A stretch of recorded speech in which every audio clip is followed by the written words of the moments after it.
नमस्कार, हर हर महादेव। आप सभी का आपके अपने ज्योतिष अध्ययन में बहुत बहुत स्वागत है।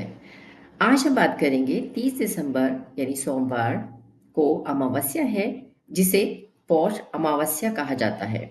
यह दिन हिंदू धर्म में विशेष महत्व रखता है। इसे आत्मिक शुद्धि और साधना के लिए उपयुक्त माना जाता है। अगर आप अमावस्या के दिन कहा जाता है कि अमावस्या के दिन कुछ चीज़ें करना चाहिए, तो इसके पीछे रीज़न क्या है? अमावस्या के दिन ही क्यों हमें यह सब करने चाहिए? उपाय क्यों कहा जाता है? इसका कुछ रीज़न है।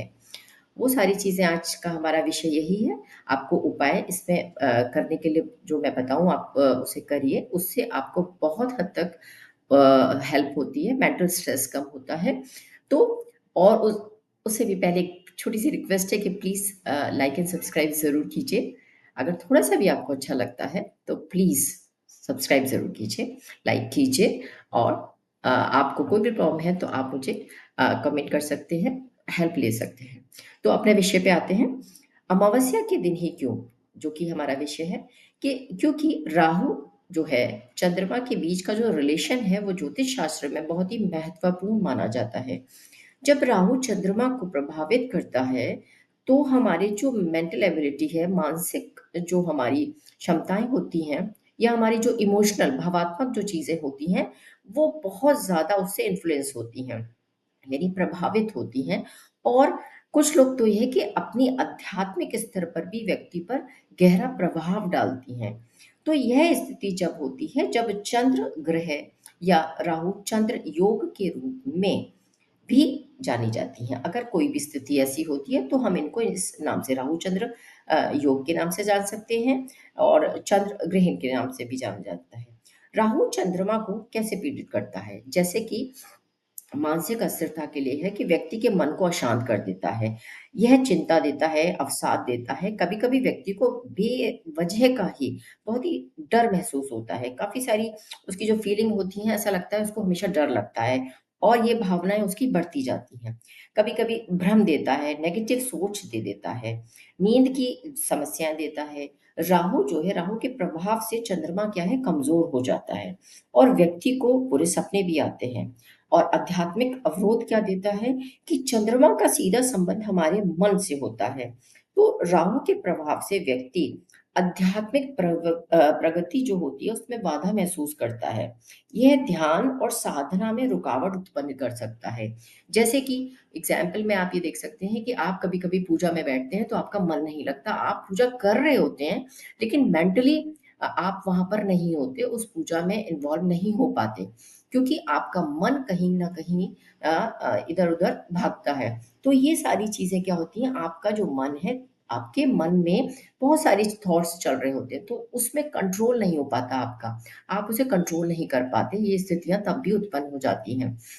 तो इसके लिए आपको अपने मूड को स्ट्रॉन्ग करने के लिए यानी राहु का इम्पैक्ट ज़्यादा है, तो आपको राहु जो है इधर-उधर आपके मन को कन्फ्यूज़न देता है, धुंध दे देता है, इधर-उधर आपको मन को चलायमान रखता है, पारिवारिक तनाव देता है, रिश्तों में मतभेद दे देता है, स्वास्थ्य से रिलेटेड लोगों को क्या है समस्याएँ आती रहती हैं, बहुत जल्दी-जल्दी प्रॉब्लम्स आती हैं, एक खत्म होती है, दूसरी आ जाती है, तो मानसिक तनाव को भी बढ़ा देता है।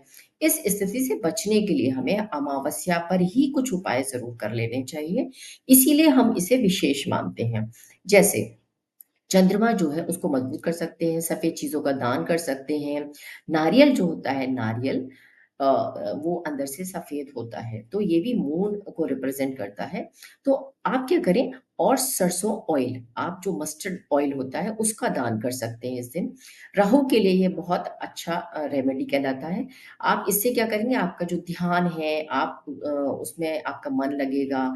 आप योग का भी हेल्प ले सकते हैं, आप योग करेंगे अपने आप थोड़ा-सा टाइम योग में दें, अपनी मेडिटेशन करें। अमावस्या की रात में घर में दीपक जलाएँ जिससे कि आपको पॉज़िटिव एनर्जी आपको मिले, आपके एनवायरनमेंट में पॉज़िटिव बनाए रखें आप उसको उस दिन विशेष रूप से। आप हवन भी कर सकते हैं। आप 11 लौंग लें और एक छोटे से हवन कुंड घर में हो, तो उसमें क्या है आप लौंग डालते हुए उसमें हवन कर सकते हैं। तो भी आपकी नेगेटिव जो चीज़ें होती हैं, वो उसमें जल जाती हैं।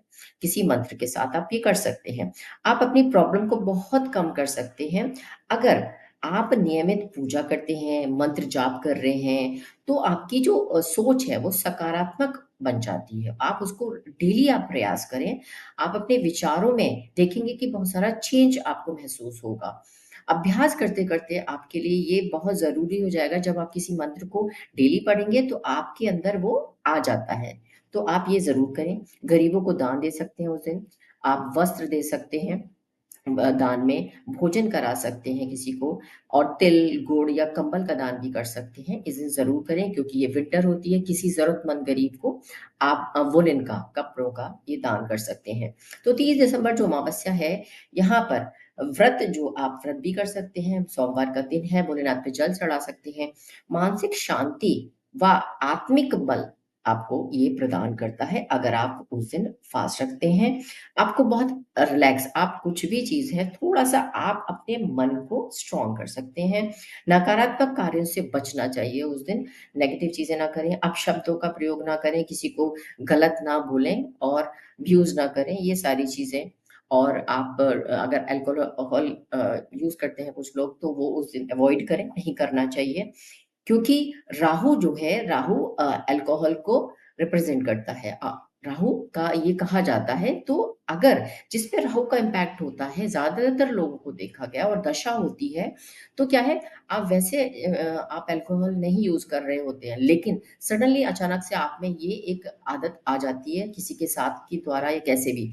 राहु की दशा और कुछ भाव ऐसे होते हैं नेगेटिव, अगर वो एक्टिव हो जाते हैं, तो व्यक्ति क्या है, ड्रिंक यानी अल्कोहल लेना शुरू भी कर देता है। तो आप ये सब चीज़ों से बचें क्योंकि राहु की एक नेगेटिव अप्रोच या नेगेटिव चीज़ों की तरफ उसको लेके जाने का होता है, तो वो आपको ले जा सकता है, आप उससे बच सकते हैं।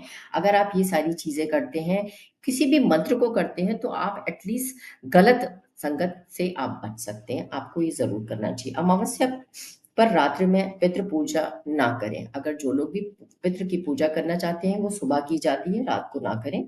यह सब कार्य आपके मन को स्ट्रॉन्ग बनाएँगे, तो कोशिश करें कि कुछ तो ज़रूर करें, इससे जो है आपको एक मानसिक रूप से बहुत ही पॉज़िटिव फ़ील होगा।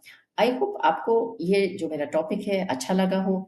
अगर आपको थोड़ा भी अच्छा लगा हो, तो प्लीज़ इसे लाइक करें, सब्सक्राइब करें और थैंक यू सो मच।